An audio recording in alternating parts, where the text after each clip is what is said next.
Virtualmente todos na Terra, independente de sua religião ou nacionalidade, reconhecem que existe alguma espécie de batalha ocorrendo no mundo entre as forças do bem e do mal.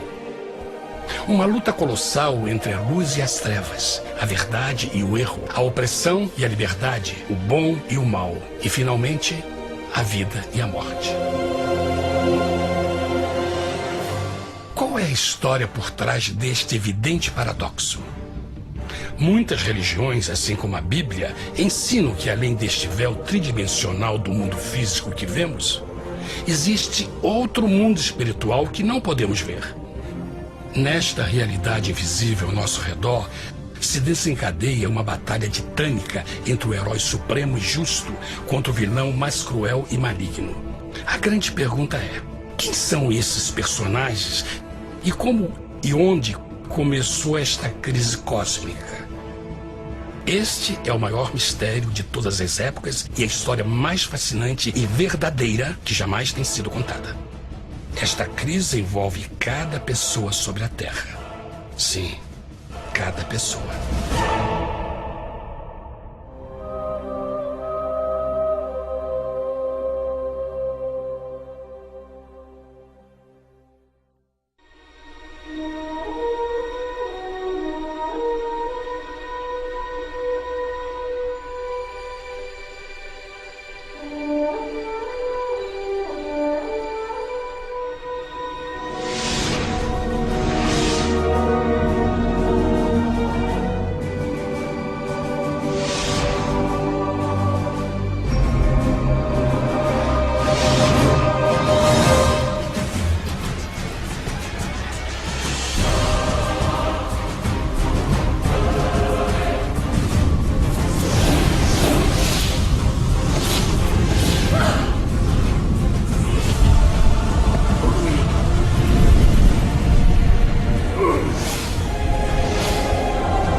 A história humana está repleta de cenas de guerras.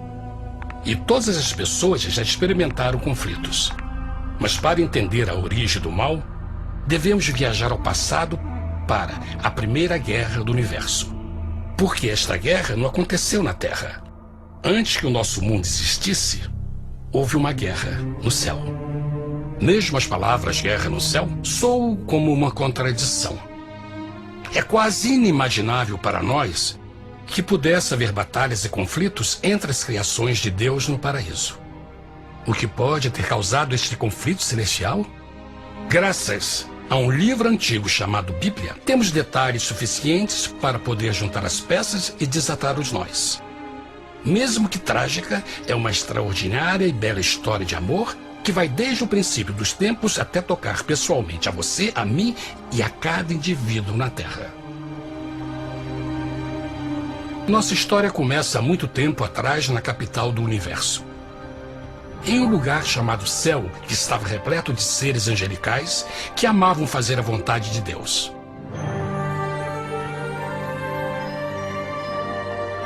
Sob o justo e amoroso governo do Criador, todo o céu desfrutava uma existência de felicidade e perfeita paz. O príncipe supremo do paraíso e comandante dos anjos era o poderoso e amoroso Filho de Deus, mais conhecido com o nome que adotou quando veio à Terra, Jesus. Ele tinha o mesmo propósito e pensamento com Deus, o Pai. O céu, sob o comando compassivo do Pai, Filho e Espírito Santo, provou ser um maravilhoso lugar de paz e alegria. Para realizar as ordens de Deus, a Trindade estava rodeada de um oceano virtual de inumeráveis espíritos ministradores chamados serafins e querubins, mais conhecidos como anjos. Estas poderosas e inteligentes criaturas descobriram que a felicidade estava em cumprir as ordens do Todo-Poderoso. Mas Deus criou um extraordinário anjo para atuar como líder de toda a multidão celestial. A Bíblia nos diz que seu nome era Lúcifer, que significa portador da luz.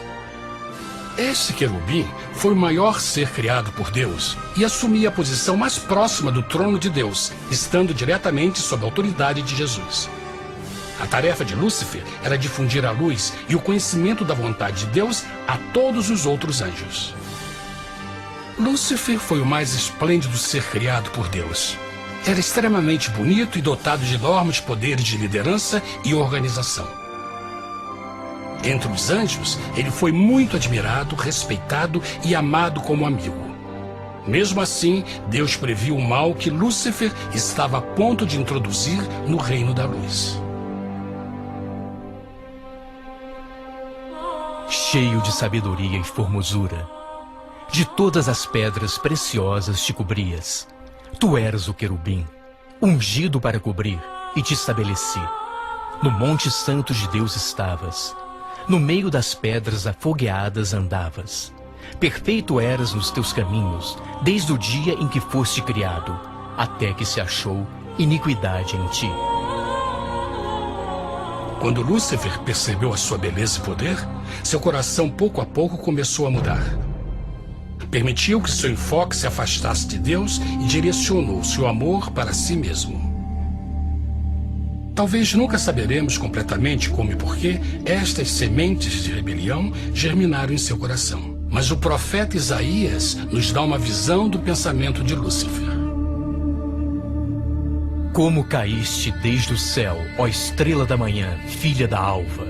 Como foste cortado por terra, tu que debilitavas as nações! E tu dizias no teu coração: eu subirei ao céu, acima das estrelas de Deus exaltarei o meu trono. Subirei sobre as alturas das nuvens e serei semelhante ao Altíssimo. Lúcifer, aos poucos, começou a cobiçar o poder de Deus, mas não sua personalidade. Ao pensar em suas próprias habilidades e belezas extraordinárias, os perversos tentáculos do orgulho e vaidade congelaram sua mente.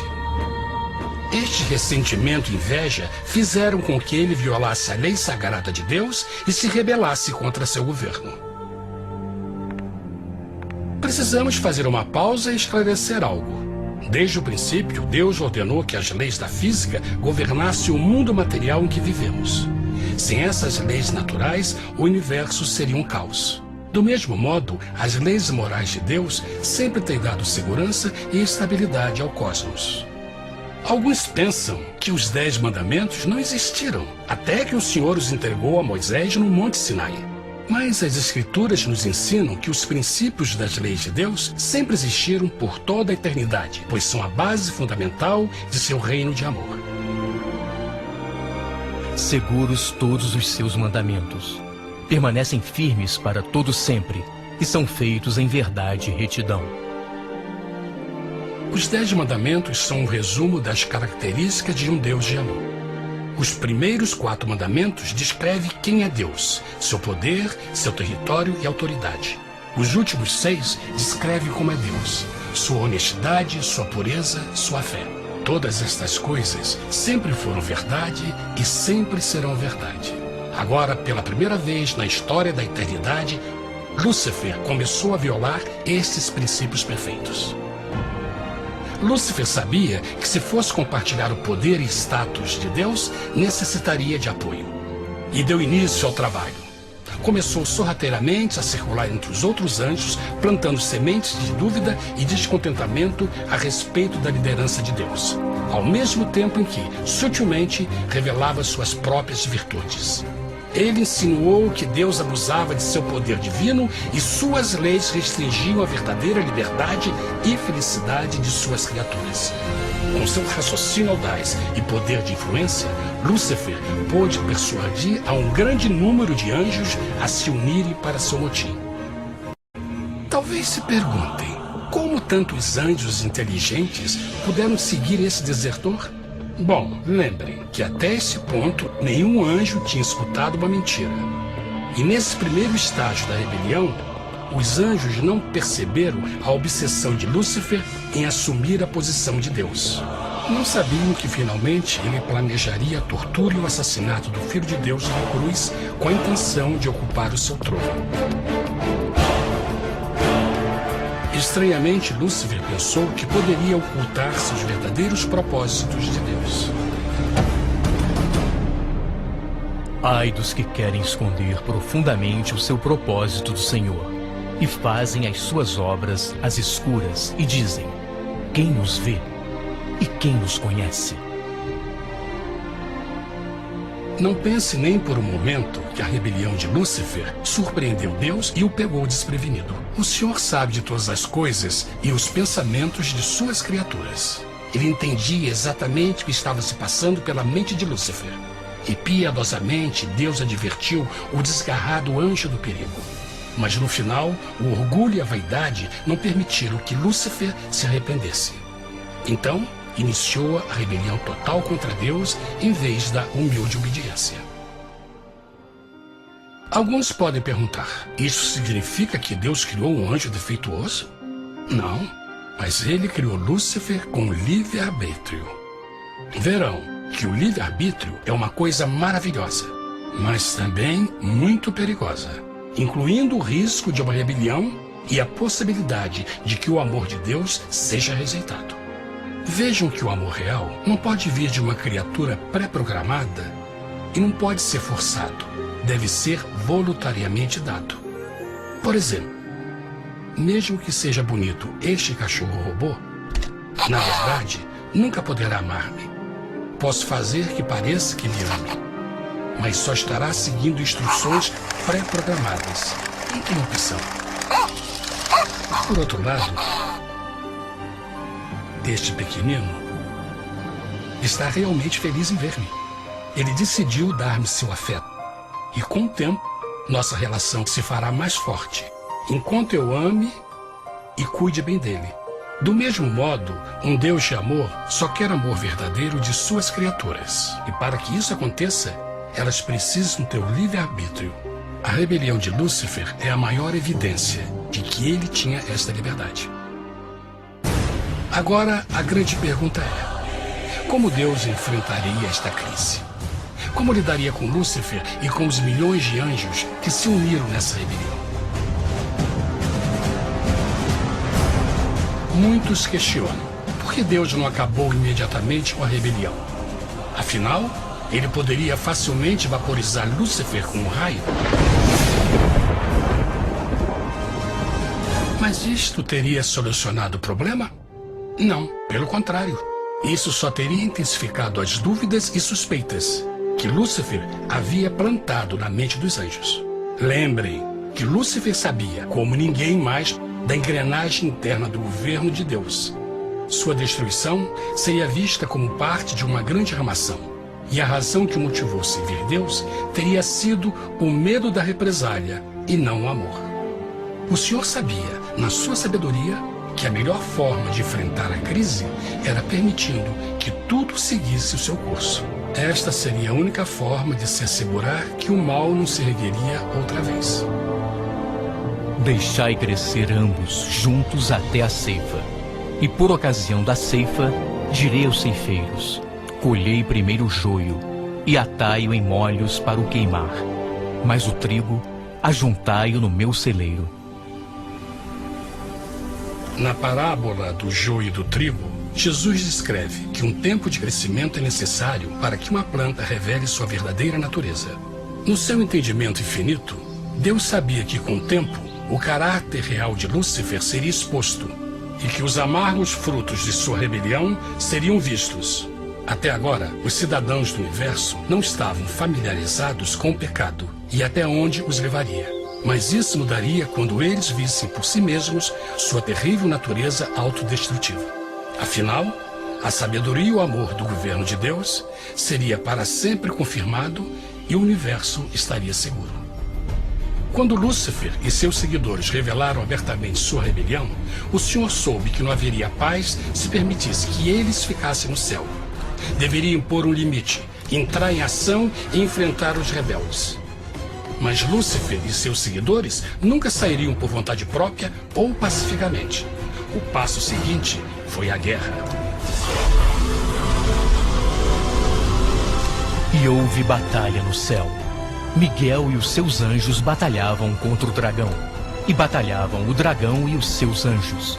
Mas não prevaleceram, nem mais o seu lugar se achou nos céus. E foi precipitado o grande dragão, a antiga serpente, chamada o Diabo e Satanás, que engana todo mundo. Ele foi precipitado na terra, e os seus anjos foram lançados com ele. A Bíblia não revela exatamente que tipo de armas foram usadas durante este conflito cósmico. Mas esta guerra foi como nenhuma guerra que os olhos mortais já viram.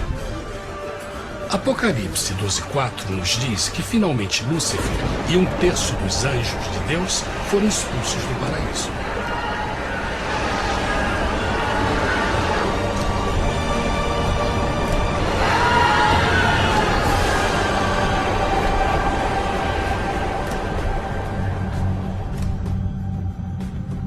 Mas e agora? Lúcifer tinha milhões de anjos ao seu lado, mas precisava de um pedaço de chão para continuar sua rebelião. Rápido, muito rápido, o universo começou a entender o quão doloroso e caro o pecado poderia chegar a ser. Mas a guerra não tinha terminado, apenas começava. Lúcifer, o portador da luz, agora virou Satanás, o adversário.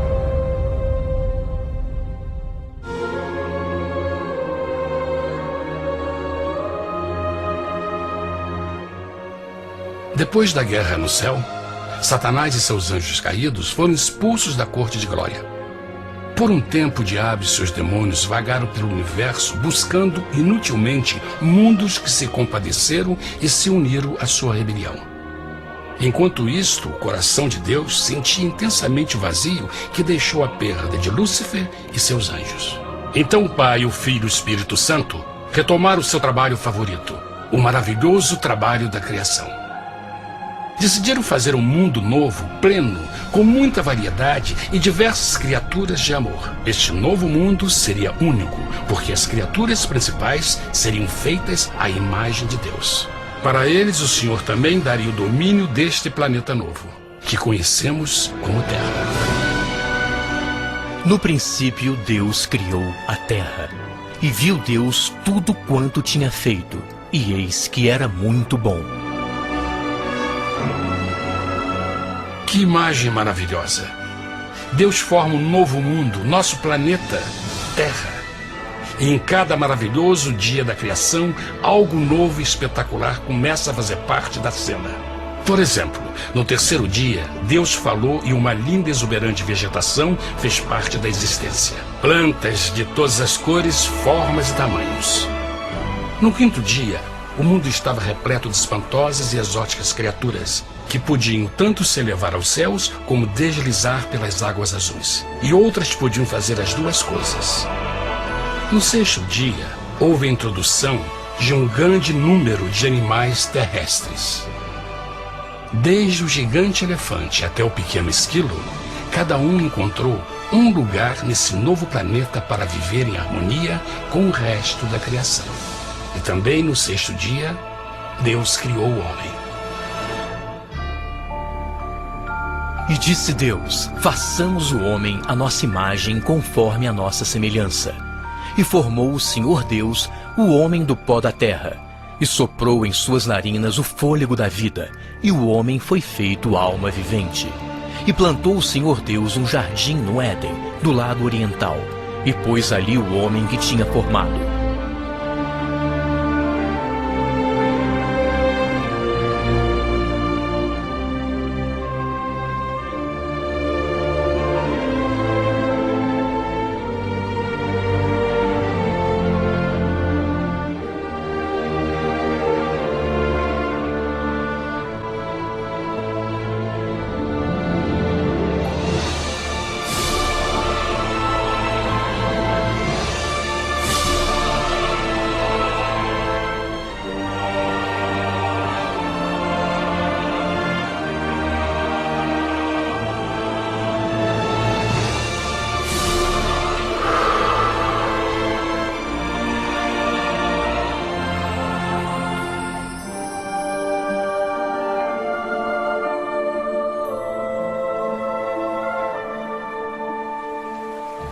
Mas que grande honra ser criado à semelhança de Deus, ser um indivíduo com liberdade de pensamento. No princípio, o homem não percebia a sua nudez. Provavelmente porque antes do pecado ele estava vestido de glória e luz.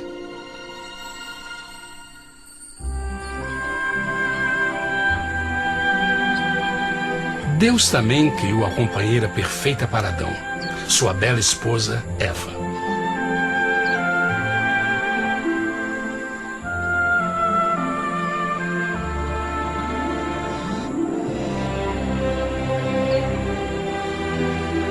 O feliz casal foi colocado em um magnífico jardim perfeitamente projetado para aumentar sua felicidade. Para Adão e Eva e as outras criaturas da terra, também foi dado o privilégio divino de procriar a sua própria imagem.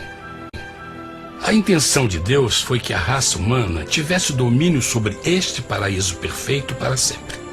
Eternamente felizes e saudáveis, trabalhariam com a flora do jardim de Deus, enquanto desfrutariam o afeto e companhia de todas as criaturas sob seus cuidados. O ambiente que nossos primeiros antepassados experimentaram foi muito diferente do mundo de hoje. As rosas não tinham espinhos, os insetos não mordiam nem picavam, e os leões e as ovelhas brincavam juntos. Mas a grande bênção era os humanos viverem em perfeita harmonia com seu Criador. A cada 7 dias, Adão e Eva descansavam de seu prazeroso trabalho e gozavam de uma comunhão com a visita de seu Criador. Era um mundo esplêndido e maravilhoso. E esse estado de felicidade teria continuado eternamente se nossos primeiros parentes tivessem mostrado fidelidade com uma simples prova. Mas da árvore do conhecimento do bem e do mal, dela não comerás, porque no dia em que dela comeres, certamente morrerás.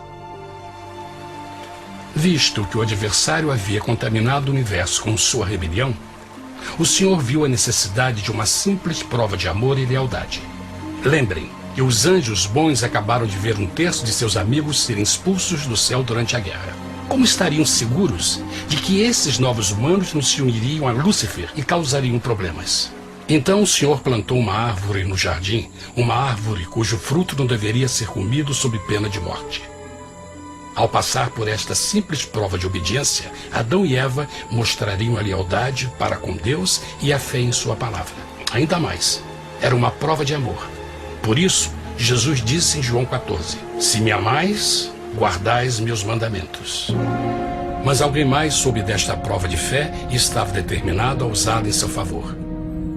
Satanás estava com inveja dos humanos que desfrutavam da bendita vida que ele perdeu. Sua feliz existência estava em total contraste com a sua, que agora estava cheia de culpa, pecado e miséria. Com ressentimento e raiva, não estava disposto a deixar o casal em paz, pois o pecado sempre buscará arrastar a outros consigo.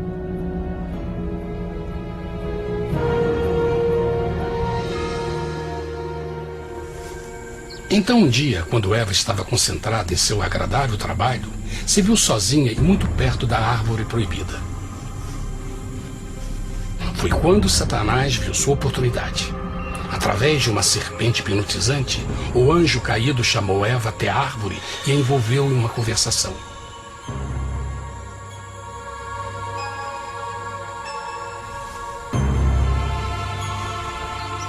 Suas palavras encantadoras foram cuidadosamente calculadas para gerar desconfiança a Deus.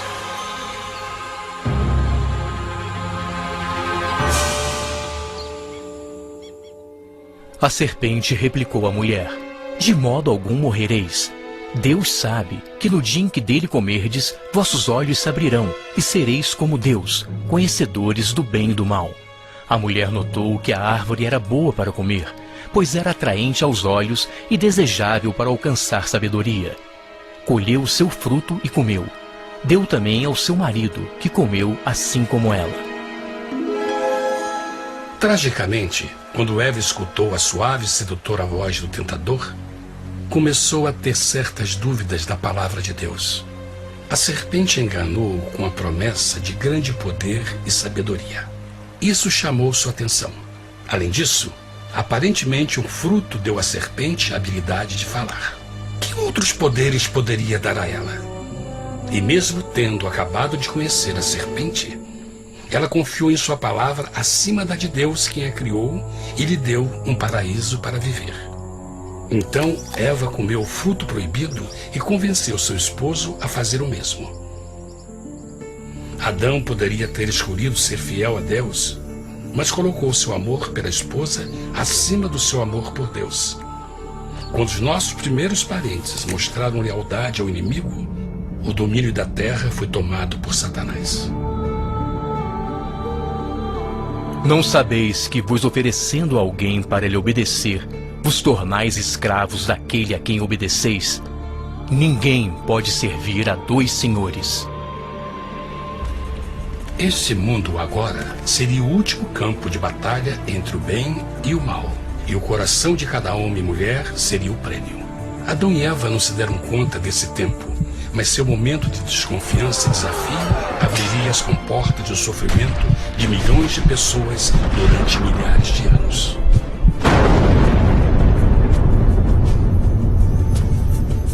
Portanto, como o pecado entrou no mundo por um homem, e por ele a morte, e assim a morte transmitiu-se a todos os homens naquele em quem todos pecaram. Nossos primeiros parentes logo enfrentaram o terrível resultado de seu pecado. Em estado santo, Adão e Eva resplandeciam com túnicas de glória. Depois de pecarem, suas túnicas naturais de luz se desfizeram e eles ficaram mortificados com a sensação de sua nudez. Vergonha e temor tomaram lugar de sua alegria e paz e trataram de cobrir sua nudez com folhas. Agora eles se encontravam sob constante influência do diabo. Ao ceder à tentação, debilitaram sua natureza, e Satanás ganhou poder sobre a humanidade. As pessoas não podiam resistir às tentações do diabo com sua própria força. Por último, e o mais aterrador, se encontravam vivendo sob a pena de morte iminente. Deus havia advertido que a desobediência traria a morte. Já tinha experimentado a morte espiritual. Quanto tempo passaria para sofrerem a morte física também? Nesse ponto, seu futuro não tinha nada mais que escuridão e desespero. Tendo expulsado o homem, colocou diante do jardim do Éden os querubins com o cintilar da espada flamejante, para guardar o caminho da árvore da vida. Como o pecado provocou a expulsão dos anjos caídos de seu lar celestial, agora pela desobediência, Adão e Eva foram tirados de seu jardim, seu lar no paraíso. Tudo à sua volta estava mudando rapidamente, e a humanidade se encontrou suscetível às dores, doenças e finalmente à morte. Até os animais e plantas estavam infectados pela terrível maldição. Os espinhos e cardos agora pareciam árvores e flores, e os animais que antes eram gentis começaram a se matar e a devorar uns aos outros. O pior resultado foi que o pecado separou a humanidade de Deus. Mas vossas iniquidades cavaram um abismo entre vós e vosso Deus. São vossos pecados que ocultaram de vós sua face, para não vos escutar. Na criação, foram dados a Adão e Eva a honra de falar com os anjos, e até com o Filho de Deus cara a cara. Mas Deus é tão puro e santo que nenhum mal pode existir na sua presença.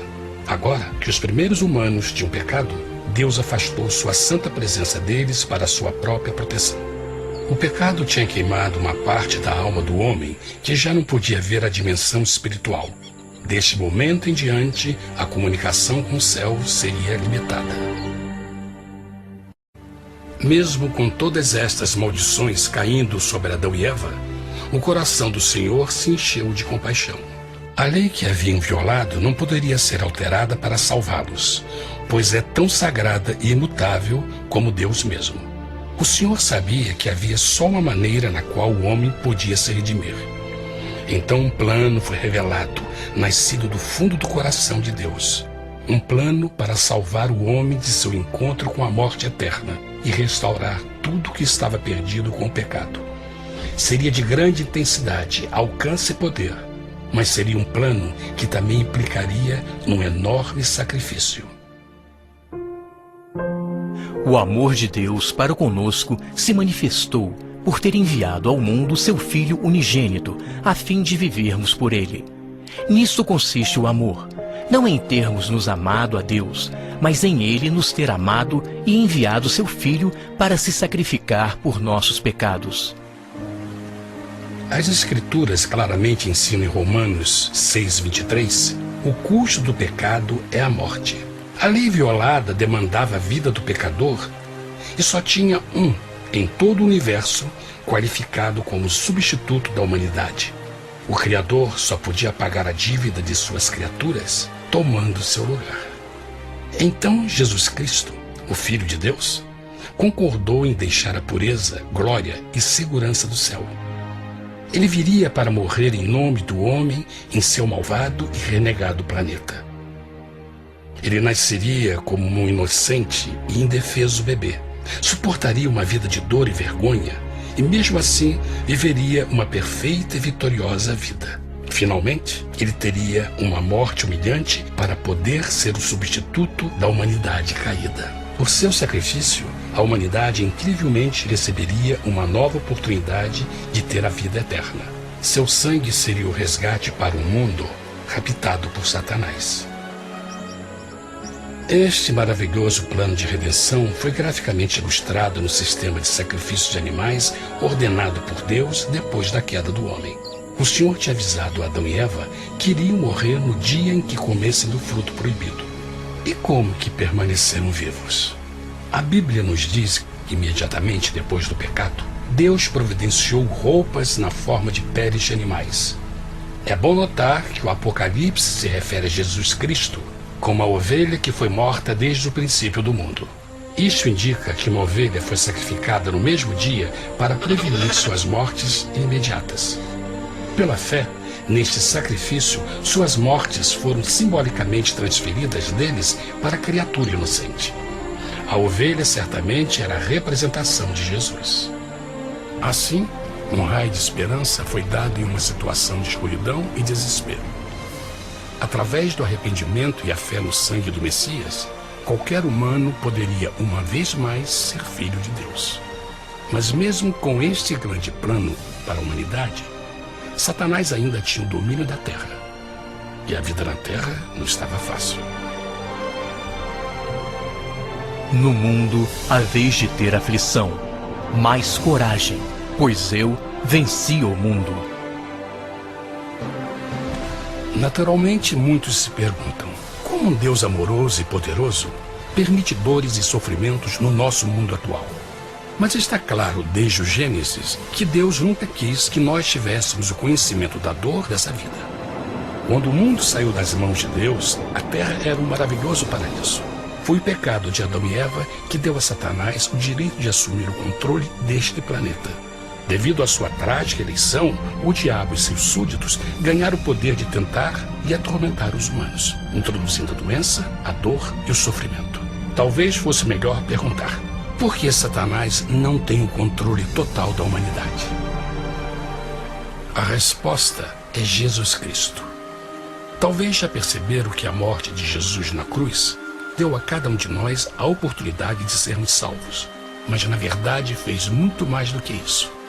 Quando o Salvador ofereceu sua vida para redimir a terra, esse ato poria restrições ao controle de Satanás sobre a humanidade. Satanás não poderia forçar nossa vontade e seu poder de nos ferir seria limitado.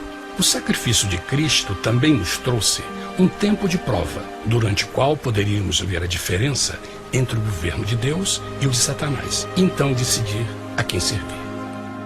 Finalmente, pelo sacrifício que fez Jesus, o reino de Satanás chegará ao seu final, e um dia a terra será devolvida ao homem mais maravilhosa do que era no princípio. Mesmo Adão e Eva tendo começado suas vidas como exilados do paraíso, ainda tinham esperança. Deus providenciou peles de animais sacrificados para se cobrirem. Mas o mais importante, Ele prometeu o sangue do Cordeiro de Deus para pagar por seu pecado, se aceitassem a Cristo e se arrependessem. Uma grande pergunta permanece: as pessoas aceitaria o grande presente de Deus? Como escaparemos se agora desprezarmos a mensagem tão sublime da salvação? A incrível história que acabaram de escutar é verdade e afeta vocês. Pois, pelo desejo de Satanás de ser Deus e a desconfiança e desobediência de Adão e Eva, todos nós nos encontramos em uma situação perigosa. De um lado, a humanidade foi grandemente favorecida por Deus com uma segunda chance de recuperar nosso lugar no Éden. Por outro lado, se nós desistirmos de aproveitar esta grande chance, nos tornaremos escravos de Satanás e finalmente seremos destruídos quando Deus limpar o universo do pecado. Amigos, não há melhor hora de fazer sua escolha por Jesus do que agora mesmo. Nenhum de nós sabe quanto tempo mais teremos que viver nesta terra. Jesus nos tem mostrado grande interesse no seu bem-estar e seu amor por vocês o levou a providenciar uma maneira de escaparmos de uma futura destruição. Ele quer que você o aceite e se arrependa de seus pecados. Através de Cristo, pode encontrar o perdão para tornar-se como Ele em caráter. A triste notícia é que Satanás atua de todas as formas possíveis para evitar que aceite o presente da salvação de Deus. Devido à nossa rotina da vida, o amor ao dinheiro ou alguma outra distração fascinante, ele trabalha para manter a todos ocupados e afastados do que, na realidade, mais importa, sua salvação eterna. Para que entenda a realidade da situação e que se você não escolhe a Jesus por omissão, está escolhendo a Satanás. Mesmo que a terrível escolha de Adão e Eva nos traga morte e miséria, vocês agora podem tomar uma melhor decisão. Deus está oferecendo uma paz que satisfaz o anseio mais profundo de sua alma e uma alegria que não encontrará nas atribulações deste mundo. O desejo que tem o coração de Deus é que seja salvo e esteja com Ele no paraíso. Mas o único que pode mantê-lo fora do céu é você. Imagine a tragédia que seria se você recusasse este precioso presente. Você pode decidir hoje e aceitar a salvação que Deus prometeu. Na verdade, nesse momento, pode aceitar a vida eterna através de Jesus Cristo. Posso convidá-lo para que acompanhe agora mesmo em uma simples oração, aceitando sua maravilhosa oferta? Por favor, repita depois de mim.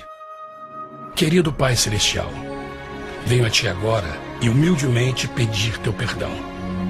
Senhor, confesso que sou um pecador e violei Tua santa lei. Entendo que a pena por esse pecado é a morte. Acredito que Jesus Cristo sofreu e morreu na cruz para receber o castigo por todos os nossos pecados. Acredito que Jesus ressuscitou e eu o aceito como meu Salvador pessoal. A partir deste momento em diante, Te dou o meu coração e eu o aceito como o Senhor da minha vida. Por favor, perdoa todos os meus pecados e envia Teu Espírito para ajudar-me a fazer a Tua vontade. Te agradeço por Teu grande amor e aceito Teu presente da vida eterna. E eu oro tudo isso em nome de Jesus. Amém.